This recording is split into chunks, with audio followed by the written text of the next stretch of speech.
Stinger of a question. Scrum sucks. You should get over it. Here's what you do instead. Ooh.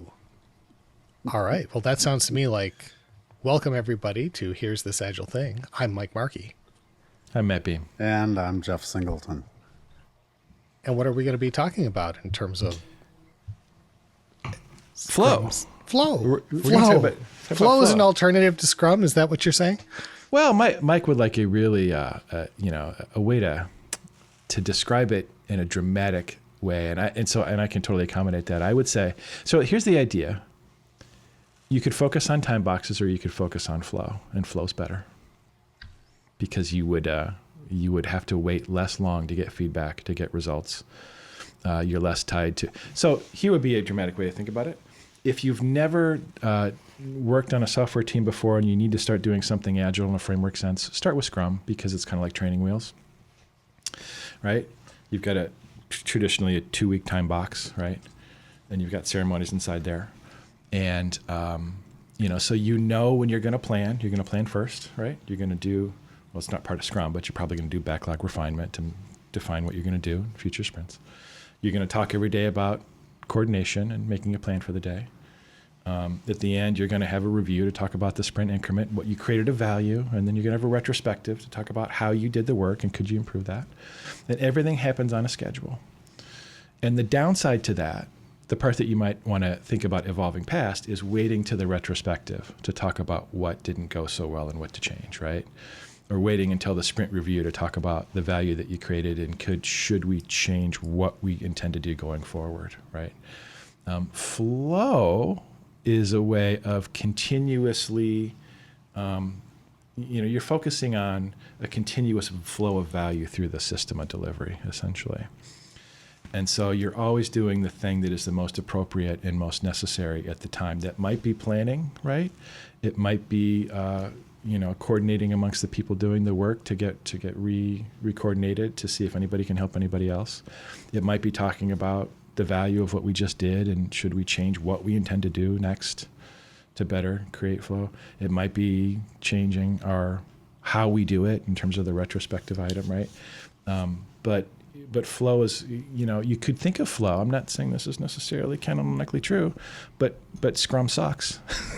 To your point, Mike. That was not my point. That was not your point. I know. I'm just trying to be provocative. But you could see how you would start off in a prescribed, relatively prescriptive approach in Scrum and move towards a more just-in-time adjusting in terms of what the team needs moment to moment. How does that sound? Okay. Jeff, do you want to?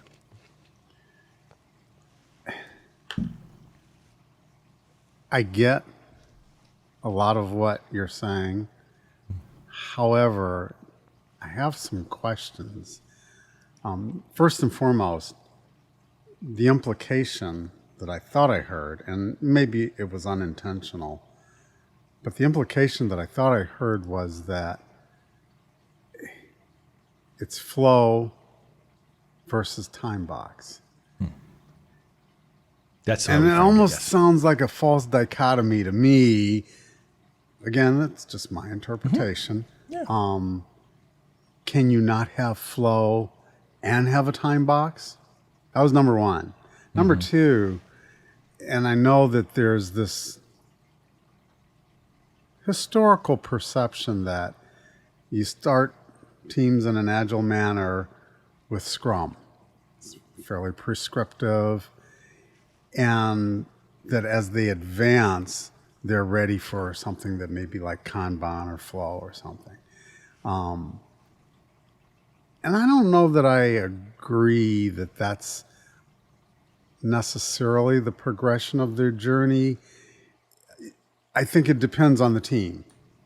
And so to imply that Flow or Kanban is something that's for later on in your journey as you evolve and grow, I don't know that I buy into that.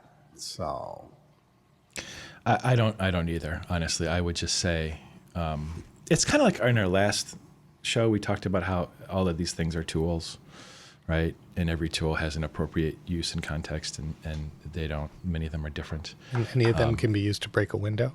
Is that Yes. the reference? Yes. Used inappropriately, none of them are helpful. Yes. So I would, I do agree with the statement that a flow approach is slightly more advanced. So if we're going to go then a time box Scrum approach, I don't know that I would classify it as training wheels, but we do often use it as training wheels because we're usually coming from an environment where an organization has been doing a waterfall and they have very long production schedules and they go through these gate approaches, and people are very much focused on doing their part of the puzzle over a extended period of time rather than in a compressed time frame. And they don't really think about collaborative work. They think about doing their piece and then throwing it over the wall. So when we put them in a time box, we're forcing those disparate individuals to try to find ways to collaborate, to work in parallel, to swarm, to mob, to whatever, to pair, to do whatever they can to decrease the time frame in which they would deliver a piece of the puzzle. And then we further go and say that the work elements that you will work on are going to be small vertical slices, and each one of them is going to give some inherent value. And then at delivery, you'll be giving something that meets a definition of done, that achieves a goal. Mm-hmm. So I get all that. I find that the training wheels approach that Scrum provides does help people break that mold from the old way of working into the new way of working. But over time, to your point, you'll start hearing things like, well, why do I have to wait to the end of a sprint to do a demo? Why do I have to wait before I can hand this off to someone? And I think that's one of the early modifications that many teams will end up doing is they'll say, well, look, and in fact, Scrum evolved beyond that. Scrum no longer says you deliver at the end of the sprint. Precisely. Right? Scrum now says the product owner is part of the team specifically because the product owner is the approver of the work items that you do, and therefore show the product owner the stuff whenever you finish it, whenever you meet definition of done. So I agree with Jeff. It's a false dichotomy to say they're separate. I think that you can use either approach, or you can use a time-boxed approach in a way that does lead to flow, but not a steady flow, not to the same. There will be interrupts. So maybe now would be a good time to talk a little bit more about what flow actually is when we're talking about flow. So totally. So why don't you regale us with a little? Oh, I'm not the expert on flow here. I was just thinking. It's like you said. You can't, if you do Scrum without an eye towards flow, it's going to be much worse Scrum, right? Really flow is about making sure that stuff doesn't get stuck. And I know people are going to criticize me for the way that I characterize flow here. This is not comprehensive, but you were really, when you're talking about flow, I think you're really talking about impediments to flow, right? Getting rid of things that would prevent the delivery of value in a continuous manner. And there's a ton of them. Like I'm just looking at the PMI's webpage on this. It's not too bad, actually. The kind of things we talk about in the context of Scrum, like minimize handoffs, minimize interruptions, slow feedback, long manual processes, rework, doing duplicate work, right? None of those are a good idea in Scrum, right? Right. And I agree. And the thing is, you're kind of skipping through the list of items that they gave there. And I actually think there's some value in sticking a little bit more and looking at the details in that list. Sure. Go for it. They talk about the impediments to flow. The first one they talk about is working on things of lesser value, right? So when we talk about in a Scrum environment in particular, we have a product owner who's watching the value of the things that are put to the team. we rely on the product owner to say, I will present the highest value item to you first. Right? So in some sense, if your team isn't working on the highest value item and they're working on a lesser item value, it could be said it's on the product owner's head that happened. Like the product owner gave you something of lesser value. Although we have seen in many of our engagements, that's not the source of the lower work. There's people handing stuff to the teams from all over the place, right? There's a residual work. I don't want to say workflow because it's not right, but it's there's pathways to get work to individuals that do not flow through the product owner in a transforming organization. It is the inflow of work, absolutely. Yeah. As much as we profess to say we will put a product owner in place, and that product owner will own the value of what's coming through, and they will make sure that the team is always working on the highest value stuff, we can't do anything about that executive who comes out of his office, walks up to somebody's desk and hands them a little Goldilocks item and says, I need you to do this like right now. It's not going to take you too long, right? Which is going to trigger a lot of these other impediments that we've talked about. So the first one was working on things of lesser value. Then there were handoffs, right? Handoffs are when we throw something over the wall, when we give it from one person to another, as opposed to keeping custody of it and taking it through a workflow. So what's your thought about handoffs? Yeah, I was just going to jump on that. So when you talk about throwing it over the wall, and in the context of a Scrum team, that would be a wall inside the team, if I understand you correctly. So in other words, there's a process for software development, and there's a process for software testing, and there's a process for something else. And you've got a person whose role, and the Scrum team is developer, and a person whose role is tester. And it just kind of goes from this person only looking at it to then handing it to this person only looking at it, as opposed to more of a collaborative mob ensemble type programming situation where both of them are looking at the same time, swarming to some extent. And instead of handing off, they are working in real time together, both brains focusing to get more efficient processing through whatever is there to get solved, as opposed to serially doing it. Would that be? Yeah. I think it even goes even before that. Traditionally, what we've seen is requirements. Let's spend all this time developing some requirements in a vacuum, and then we hand off those requirements as if that's what we're doing. Yep. Without a conversation. Right. Yeah. And that's like number 10 on this list. That's information created prior to need, right? We're building requirements up ahead of time. We build these big specifications of requirements that are coming. So I think real quick, the other one's interruption in workflow that break a train of thought, right? An interruption caused by changing what is being worked on. An interruption to workflow caused by multitasking, which is sort of a self-imposed, an internal interrupt, right? Where you try and make yourself, and we talk about this a lot. Slow feedback. So we're not getting timely feedback on what we're giving. Delays between getting information and using it, so that the information is stale by the time we try to impose it or implement it. Long manual processes. Needed information arriving late.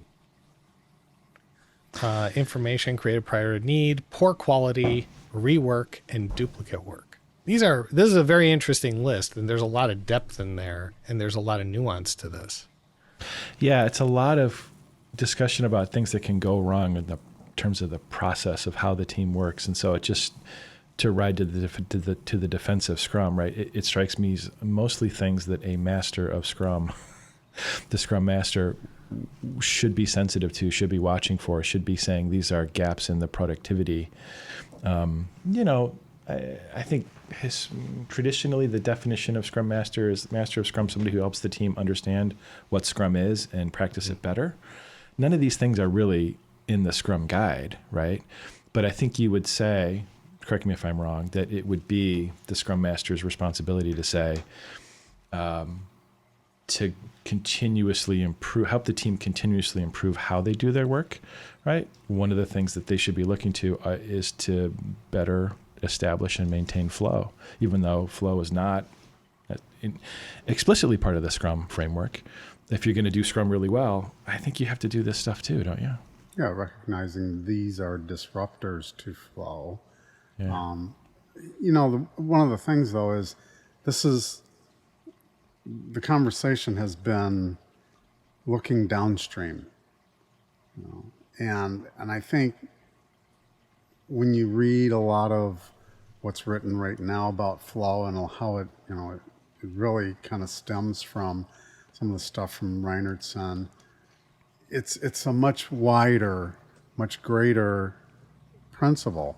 The definition of flow being the ability to produce value continuously. And so that is not just at that downstream delivery level, it's got to be end to end. And that's really where I think the value of that flow is that it takes what are the needs, what is it that the customer, whether it's an internal customer or even better yet, an external customer, needs, wants, what's the job to be done, and delivering to that. And it's not just exclusively on the things that the behaviors that a Scrum team, Scrum or Kanban for that matter, are engaged in. It's got to be upstream as well. And I think it's fully encompassing. That's how I see that. And I get it. I think we don't pay enough attention to the upstream contributors to disruptions of flow. Do you mean like how the work how the work very first enters the system, and how we pick what to work on, how we define it, how we pick metrics or not to demonstrate? Yeah. Yeah, at a healthcare organization not long ago, we were tasked with bringing Kanban in, and the first thing that we wanted to do was understand, so tell me about all your inflows of work, because until we understand where they're getting all these different flows of work, it's hard to just say, okay, well, here, just implement Kanban and it'll be fixed. It doesn't work that way.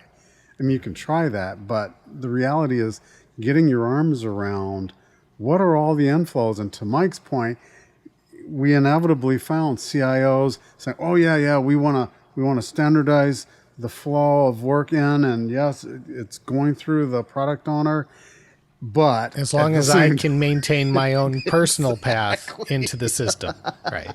Like all that stuff those teams are doing. So when we talk about flow among coaches and teams, we tend to focus on cycle time, which is what the team can control once they start working on it to the time they deliver it. We want to minimize that to smooth out that flow, right? But it sounds like what Jeff is talking about is more like the lead time. So the stuff from the time the idea first gets incepted, end to end, all the way to the time that it's delivered, right? Of which cycle time is somewhere in the middle. Yeah. But so that would be that systems thinking perspective where you have to be very careful where you draw your boundaries of this is where it starts and this is where it ends, because to really establish a flow and maintain it, you have to look at the whole thing. You have to make sure you draw those boundaries correctly. Otherwise, a big part of what's going to influence what comes out the end is going to be a part that you have decided is outside your span of control or influence. Yeah. And to go back to your earlier time box comment, Matt, when you said, delivering on a cadence, in a sense, if you take Scrum at face value and don't in the original model more so than the way they say it now, you would say that the cycle time on all work was 2 weeks or the duration of your sprint, right? Right. We presume we started on the day we take it and we deliver it on the day we demo it, and therefore that's your cycle time. If a team is really truly trying to improve their flow and reduce things that are in their way, these impediments to flow that we've discussed, they're not going to be adhering to that as their delivery schedule. At least we hope not. Yep. And if we avoid what we've talked about before with rollover, going from one sprint to another, now we're violating the time box anyway. So your cycle times now increase beyond the time box. Yeah, I mean, the place I've seen the time box really be valuable is ironically, in situations where it's not going so great, and people, like maybe there's a story that is not quite done. We're so close to done. I know the sprint ends today at noon, but we're so close. Can I just deliver it at 3:00 and call it done for this sprint? And the answer has to be no, right? Because I don't want to say the whole point of the time box, but a lot of the value of the time box is to have these hard, easy boundaries to say it finished or it didn't, right? And if it didn't finish, that triggers a conversation about why it didn't finish. Right. And now which is an uncomfortable conversation that nobody wants to have. Yes. Right? They don't want to be called out and we don't want to get into the game of we're pointing fingers at individuals. What we want to talk about is the fact when I've been in retrospectives in the past and someone on the team says, well, we didn't finish. Yes. Why didn't you guys finish the sprint goal? And they'll say, well, because Joe didn't do his thing. And, Joe didn't get his thing done. That's why. And my retort to that is always, why did you let Joe fail? Mm-hmm. Joe is not the system. Yeah. Joe is just a piece of it. You're all on the hook for doing that. So yeah, I totally agree. Avoid the slippery slope. It's like, can I finish it at 3:00 this afternoon? No. Line was drawn at noon. Yeah. And you're right. The point is not to beat that person up. It's just to say, no, it's like when somebody pulls the andon cord in the Toyota factory, the reaction is, oh, great. Thank you. Now we can look at it. Right. If a story doesn't finish by the time the sprint ends, oh, thank you for letting us see that, right? Now we are aware of this thing that we need to talk about, that we didn't know we had to talk about it before because it didn't finish. So, yeah, that darn slippery slope. When do we finish this? Well, as long as it's done by the start of the next sprint, though, right? I mean, really, isn't that really what matters? The thing that always causes problems is following that sprint review when you're showing things to the stakeholders and filling them in. You'll have a sprint retrospective and you'll talk about the things that went well and the things that went badly. Do you have true engagement of the members of your team in that activity if they still have work on the table that they're struggling to try to finish by the end of the day? Right? And how are you supposed to have a conversation about, well, why didn't this thing get done sooner, when it's like, well, don't stop bothering me. I can finish it. Yeah, we see that. Yeah. Yeah. Maybe you should stop the sprint and then have maybe the retro should sit between the sprints. Crazy. Well, it definitely should happen before the start of the next one. I always still think of it as the closing ceremony of the sprint. But the sprint review is when the delivery happens. The retrospective is to talk about how that delivery went.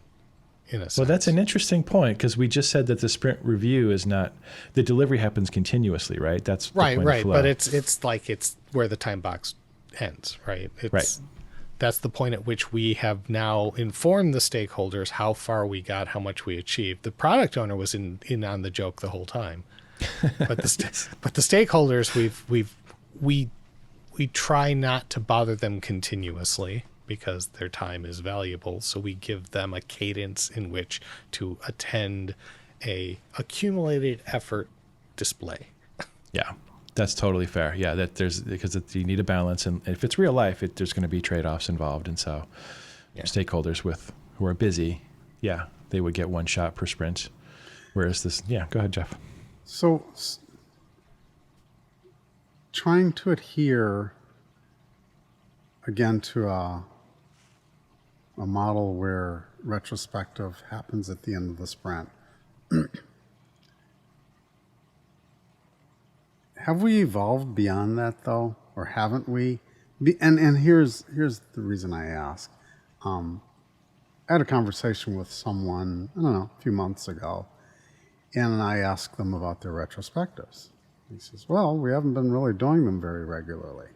It's like, okay, let's get on top of that and get them restarted. And he saw the value in that. And I said, you've had some time here to devolve in your practices. How about we start with a retrospective? And he was a little surprised because they were in the middle of a sprint. He says, well, don't we have to wait till the end of the sprint? And they were doing 3-week sprints. It's like, oh, geez, okay. You want to wait 3 weeks to pluck out some of the problems that you guys have been experiencing for a while? Well, no, but, if we're doing a retro at the end of the sprint, it's like, that's because historically we have sold it that way. But the reality is you can hold a retrospective anytime you like. And I would encourage, if you want to do a retrospective, a 15-minute retrospective every darn day, great. As you encounter impediments, get on top of it. And so there is no rule that says your retrospectives have to be at the end of the sprint. And that kind of gets into that whole flow model where we have work that comes in, we work on it, we have impediments that arise, let's get on top of them because they're just as much of the work as the actual work that we're delivering, right? I would, boy, this is meta, but I would say it's maybe, I can't say it's more important, but yeah, the best pattern I've seen is teams who will do like on-demand retrospectives. Like you said, they'll notice something that's a problem with their process, and they'll just gather people around and be like, "Can we fix this somehow right now?" Essentially and pulling the andon cord, right? That's exactly right. We've got a problem. Let's rally. It's a virtual andon cord. That's right. Right. Yeah. So if a team was getting to that point, if a team had embraced the idea that we work together to get things done, we try to maximize the flow through the system by eliminating delays, eliminating the interrupting the things that get in our way, and we are also checking how things are going regularly just as a natural part of that workflow, then you could make an argument that the sprint boundary is not helping anymore, right? Yeah, it might become like training wheels where it was important at one point to keep you upright, but you don't even notice when you're not using them anymore, right? Because everything, And in fact, it's almost like maybe the Scrum cadence starts getting in the way then, right? Like, okay, you want to schedule a retrospective. We've had a retrospective pretty much every other day for the duration of the sprint. There isn't much more to talk about, and and then you might be saying, okay, we are achieving, to our point in the last show, you are achieving the intent of the retrospective without the ceremony, so maybe the ceremony isn't helping. We are continually defining work as it comes to us. Like, we don't just have a backlog refinement session on schedule. We have it, or like once a week or whatever, we do it when something new comes in. Hey guys, something new has come in. Do we have some time to look at this afternoon maybe? Or when might we have an opening in our schedule to do that? If the team is doing that, then maybe having a ceremony around that to formalize it may not be necessary anymore, right? If you're always identifying your work to the point where we work together to deliver everything, so coming up with an implementation strategy to manage our handoffs to each other is unnecessary because we naturally are doing that, right? Then maybe sprint planning is something that you could say we're evolving away from. Now, to reiterate from the previous one, we're not canceling these events. We're not making them go away. Mm-hmm. We're saying that we have evolved our process to not need them now, right? The intent is still there. And in which case, flow being the entire mechanism by which you do your work is achievable. And then Matt is very happy. I'm ecstatic. Yes. This would be the rhetorical point that I attempted to make at the beginning of the show. Yes. It took a while, but we came together. That's why we're here. But Mike, so I think there's a little bit of a conundrum there. So you said we've Do evolved tell. to we've evolved to a point where maybe those structures, mechanisms, whatever you want to call them, are no longer necessary. And as we've talked about before, understanding the purpose of a mechanism and maybe you're replacing it, because otherwise then we start going down that road of, well, we don't need this, we don't need that, throw that out. Well, we're beyond that. And let's face it, most teams overestimate just how good they are. All right, fair. I mean, I get it. And, that's one of the things that always bothered me when people would talk about Kanban, because I'd be like, well, you're going to still need to get together and talk about how things are going to make sure you're doing a good job still, right? And when does that happen? Daily. Right? Is it daily? Yeah, like in Kanban, yeah. I know you get together daily to say what's the next most important thing we need to do. But do you also talk about what you've delivered in the last day and how well that went? Because that Sure. would be the retrospecting part. Well, we have reviews, operations reviews, which correlate roughly to a retrospective, but we have other reviews as well in the 7 cadences, and so those all really roughly equate to whether it's a sprint review or a daily stand up, and we do Yeah, we do you fell for it. do 12-year-old. daily stand ups. Where we do talk about not just what needs to be pulled across the finish line here. What do we need to focus on? How do we plan our activities collaboratively for the day? And oh, by the way, if we have capacity, do we replenish? Because we've got capacity, let's pull the next most valuable thing or the next highest priority item out of the to-do column. So, Jeff, you mentioned 7 cadences there. Is that a Japanese film? What is that? That feels like something I haven't heard of. Am I thinking of 7 Samurai? the 7 Samurai. Yeah, so the 7 cadences, David Anderson outlined them in his Kanban approach. And it's not to say that we're adding meetings, but they're synchronization points. And they do roughly correlate to some of the Scrum cadences that we have. We call them Scrum events and Isn't ceremonies. that interesting? Do they happen at a frequency or do they Yes. happen at a trigger Well, condition? they would happen on demand, wouldn't they? Whenever the team senses that. I want that's my him to guess. answer the question constantly. I want to answer for him. Just kidding. Jeff, please go ahead. So let's take the daily stand-up. How often does it happen? We've had this conversation before. Daily. Yeah, I know. So let's not talk about that one. All right, so we won't talk Let's about talk this. about the other 6 cadences you're talking about. So Okay, so the 6 operations cadences. review. How often Okay. does that happen? Well, if it's correlated roughly to a retrospective, what we just talked about, do you have to do it at the very end? No. And so you do it as needed. So some teams will determine that a week is probably a pretty decent cadence. And the whole idea is to set up something and then let's see how it works. If we find that we need a more frequent operations review, okay, then we'll do it twice a week.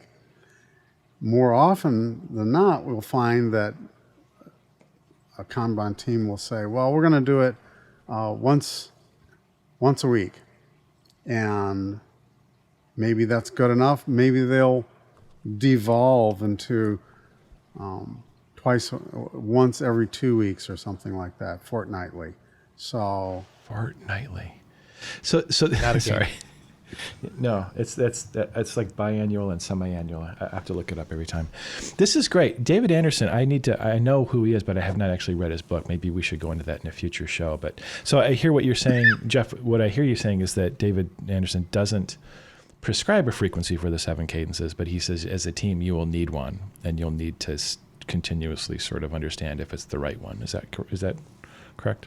And not just a team, as an organization, because strategy reviews. So, we want a strategy review where what's of value to the organization is flowing in an unimpeded fashion so the teams can execute on that. Do you do a strategy review every month? Probably not. That might be a little too frequently. But once again, it kind of roughly correlates to maybe quarterly planning or a PI plan. I'm or something still like amused. that. I'm still amused by this concept. This concept that we're going to institute flows, which means continuous flow of value through the system. So there's always something happening. Therefore, there is no end at which to declare a review point. Right? There's only an interim moment. And so if you were to totally rely on a team that was in the zone and just delivering one thing after another, and you were to ask them, hey, when should we stop and see how we're doing? You would probably be told, go pound sand, we're busy. Right? That we have things to do. We have become so involved in what we're doing, in the flowing of work, that we can't stop to talk about how the work is flowing. Or they might say, well, just wait 5 minutes. We're about to do one because somebody just noticed something that was wrong. Mm-hmm. Yeah. Right.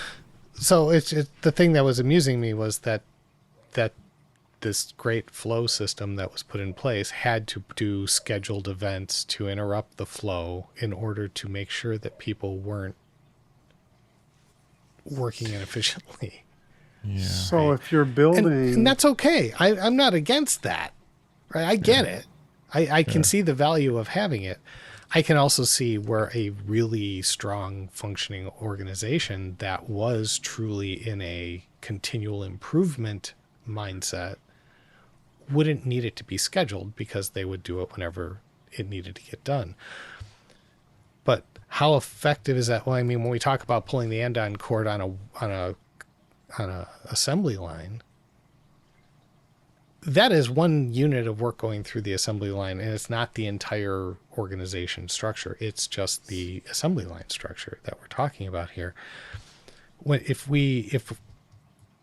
we abstract that to a bunch of teams, and each team is an assembly line delivering units of value in sequence, and they each individually pull the end-on cord whenever they run into an issue that they take care of themselves, there's still that system of systems that needs to coordinate in some way. The way that you flow things to those work streams has to still have a cadence and an improvement model and all that other stuff. So the more complicated the system gets, the more somebody tries to impose a cadence-based structure like a PI or something else on it to try and get their hands around their arms around the entire work stream collective. But you have to maintain alignment. You're not just producing quote unquote value willy-nilly so that you've got all this stuff coming in and that we're just churning it out. It's not like that. There still has to be direction, alignment to do we understand what is of value to the customer? And as we see, teams are more and more disconnected from the real customer. And so there does need to be a connection point. And so having that guidance to say, hey, folks, are we still on track? Are we still able to deliver? Guess what? We've discovered that the market is changing, it's shifting. So now what we thought before is now changing and we need to shift. And so this is all to say you do need to bake in some kind of cadence, even in a flow environment. And it's not a disruptor to flow. It's helping understand. It's helping with clarity, right? It's helping us understand where are our impediments. Because you don't just flow just because, okay, we're good, we're flowing now. You do still have to continually do a pulse check. And maybe maybe those cadences aren't fixed and scheduled in the calendar in perpetuity. Maybe you have to have some flexibility about how often or not that they occur, because based on conditions inside and outside the org. Would that be fair? Mm-hmm. Yeah. Yep. Okay, but there's still the way that you describe that, where you talk about, are they working on the right things, or we need to change course, or we need to adapt to changing market conditions. Isn't the adaptation to changing market conditions just simply handled by changing what's next on the backlog? Like if the backlog is a sorted list of the most important things that we need to do, there should be somebody in charge of making sure the next most important thing is still important, right? And in a small scale environment, maybe that's the product owner. But as well as I do, in large organizations, product owners aren't really product owners, let's face it. They're still following a larger vision, hopefully. And so in a large organization, they still need to be aligned with the business's strategy. What are we trying to accomplish? What are we trying to deliver to customers, whether it's better patient care or better software solutions? I don't know. So is the limiting factor, though, that there isn't a flow of program value at a higher level? Or is the limiting factor that the program computation is done on a cadence? It sounds like the limiting factor might be just how difficult it is to coordinate teams of teams, right? So, I think what Jeff is saying, correct me if I'm wrong, Jeff, is that if you're building a solution that one team can do, absolutely let the product owner prioritize, and you can pivot, and it's a small. And they're car. closer to the customer. Well, They're presumably closer to the customer. Yeah, but if you've got a group of 10 teams that are bound together in a larger program, because that's the size of it, maybe they're building an airplane or an ERP system or something, and the whole market for that ERP system changes, all of these teams have to shift. And so that means that every time this team shifts, there's an implication for what this other team has to do to shift. And so you have to get everybody together to be like, okay, everybody replan and make sure that there's no, are we all aligned again? That's what I... Okay. So despite the fact that you're trying to flow as efficiently as possible down at the team level, you're not able to flow efficiently at the team of teams. But think about it. Team of teams. Take a visual metaphor, right? Take a. Did you ever have those things that as a kid, these little games that you have a ball that flows through a little maze, right? A simple one of those would be like a team, right? It just goes through there, right? And so if the ball gets stuck, there's not that much to change. Imagine a big one of those things, right? Or multiple ones tied together where the ball has to go through and there's different paths for different things, right? It's like there's more stuff to think about in terms of where flow might get stuck. Yeah, I'm suddenly picturing there was somebody had a maze, and it's one of those ones that has holes in it, and you got like 3 or 4 balls in there, and you try and get all 4 balls through the maze without falling into any holes. So you have to coordinate. Yeah. Well, yeah, exactly. Yeah. Because we're taking a whole system approach, and we're talking about how to get value through the system as quickly as possible without it getting stuck. If it's a bigger system, a more complicated system, you have more people who need to coordinate. I think that's really what it comes down to. Yeah. I'm sorry, man. You tried to sell me on flow. Now I'm trying to make it work everywhere, and it's just and I keep hearing you tell me it won't. You keep taking this one tool and pounding nails with it, no matter what. Well, I think the other thing is the way I see it is that flow is not it's not a predetermined structure or process, even, frankly. And while we think of agility or big A, agile, whether it's Scrum or Kanban, are structures and processes that are a means to an end. Flow is not that structure. Flow is a state, and it's really a way to get Yes. there. And so it's unique to every company. So you can't just say, well, we're going to implement flow here in such and such Acme Explosives. What? No.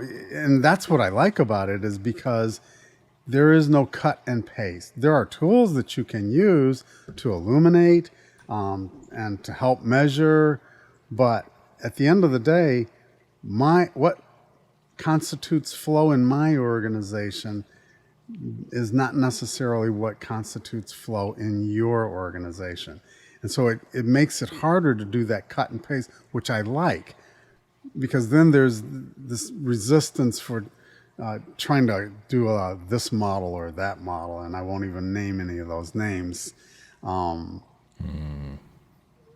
Because that's really the essence of agility anyway. And I think when we talk about Scrum versus flow, and I know that was a provocative opening, but I think as we evolve from the old big A agile to flow, it's not this is agile and now we're moving to flow. No. It's a flow. Flow is always part of agile. Yeah, that's brilliant, Jeff. I just want to highlight what you said. Flow is a state, right? It's an attribute or a condition that exists within these frameworks or these ways of doing stuff. It's like and that's what bothered me about it. I couldn't put my finger on it 46 minutes ago, but it's like, yeah, you can't, and that's what I was trying to say. If you're doing Scrum and you're not flowing, then you're doing Scrum wrong, because flow is what Scrum looks like when Scrum was working well. They're not the same.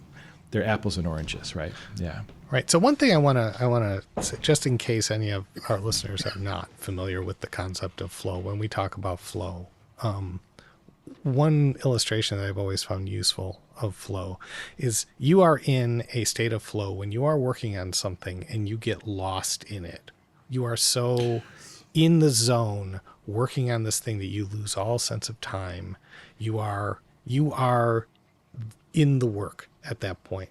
And there were times in my professional life where I would sit down to write a program or sit down and create something, and then I would look up and the day had passed. Like there was no concept of time passing in there. When I started working with teams and doing, Scrum mastering and things like that, I started recognizing when the team was getting in a sense of flow, when they would stop paying attention to the clock, when they were just talking when they needed to talk and doing when they needed to do, and just continually moving the pieces down the board. Yeah. And then I would notice things that interrupted that. Right. Yes. If you're in a state of flow and the phone rings and you have to answer it, your flow is gone. You're not getting right back into that again. Right. Which is that whole, multitasking whip interrupt thing. Mm-hmm. You can do that to a team just like that. That the team is talking and somebody comes in and says something like, well, wait, what about the something that we have to do later? And everyone just goes, and you just see the whole room deflate. Right. And so I started, there was a time when I felt like I was the flow junkie, where I wanted the team to get into that state of flow as often as possible. And as long as they were doing it, I was happy. Got any more of that flow? Yeah. I just need a hit, man. Just a little bit. Just a tiny bit of flow to get me going. Addictive. Haven't had any today. No, but that's exactly what. So you're talking about psychological flow, Mike, as opposed to financial flow or operational flow or these other types of flow. But it's interesting that it's a phenomenon that exists in all these different dimensions. But sort of the core sort of experience is the same. You're moving along as quickly as you can, or you're not. And if you're not, what got you stuck? Get rid of that thing. And how often do you check to see if there's something you can do about it? Totally. Right? I mean, I can totally see if we had a major feature we wanted to deliver and we broke it up into individual components or stories or whatever. And at the end of every story, we had a quick, okay, hey, we're showing this off to the product owner. We're delivering this to the product owner and saying, hey, what do you think? And then do a quick retrospective on how that went. And then continue, right? And then when you hit the end of that major feature, when you've done story after story after story, then you have another collection, a retro on the collective of what occurred. And if you're doing that, and at each major milestone of milestones or each merge point of one thing to another, you talked about how things went. If you were able to keep up with the work and that wasn't disrupted to do that, then that would be cool, right? There'd be no reason to impose a greater structure on it. You're so invested in the work, the improvement is baked in. You guys are always doing it. But if for some reason it's like every 10 minutes now we have to stop and do a retrospective because somebody else finished something, right? Now that is an interrupt of another kind. That is an interrupt that is impeding the flow of other work. To interrupt and talk about how well we did on that other thing, maybe now would be a good excuse to turn this into a time-based thing to eliminate that disrupt. Well, so what you're talking about is introducing a time box or that time box construct, and I think maybe a timeout, like an alarm that goes off at some point that says, every week we should make sure we're doing this to pick up all the things that we've done every 2 weeks, whatever that thing is. Maybe a limit to how long you can wait until the next one, but you could do it more quickly. I don't know. I'm just thinking out loud here. Yeah. I think just like anything, you can overdo your monitoring, your check-ins. And so, if you're trying to review every day, it's like, well, all right, that's a little over the top. Because you don't want to disrupt flow. You don't want to inject more disruptions to flow than are necessary. But having a checkpoint where we get a chance to, let's breathe. Let's understand what's going on here. Hey, are we still on track? Yeah. I mean, we've been so busy delivering. Never mind that, oh, by the way, the market changed. We don't need that anymore. Yeah. Let's do that regularly. Can we have a day of rest? Oh, yeah. Every once in a while, maybe a little innovation time, something. So it sounds like there is no one-size-fits-all solution here, that even if you were to try to get into a pure flow state, you would still have to have potentially a time box component to keep that flow going. Right? Somebody said, I can't remember what context this was, but like there's no answers in life, there's only trade-offs. Right? Like there's no one thing you can do and just be like, okay, here's your answer. Like, you always have to be continuously measuring and checking for fit. Yeah. I'm just finding an interesting symmetry, and we start with the training wheels of a time box to train the team how to work together and flow together. Then we cut them loose to actually operate under a flow continuum, and then things get complicated enough, we have to put the time box back. You're correlating Who knew? A checkpoint, though. You're correlating a checkpoint to a time box. And I think that checkpoint is movable as necessary for the team. Yes, but if depending on who needs to be involved in that, we've already seen the disruption. We've run into this all the time with, we want our stakeholders to attend a sprint review. If we have that whenever, you're not going to get the stakeholders to show up. Absolutely. Right? So you have to have a schedule in order to do that. And the easier way to do that is not to make those future events an on-demand thing, but make them be at a fixed dog and pony moment. Mm-hmm. That doesn't mean that it has to be... I always say things like that box. just to make that go, wait, what? Dog and pony, not a ceremony, by the way. Usually I say not a word. This time, not a meeting. Anyway, please continue, Jeff. Jeff was done. So yes. Yeah. So I think there's almost a conflation here of a time box with a regularly scheduled event. And whether that event is an operations review or a retro or a sprint review or whatever, having that in an organization where there's I won't say pure, but a flow state that we're trying to achieve. Let's say you're not doing Scrum. there's still value, which we've already recognized, in having that checkpoint and having it on a regular cadence.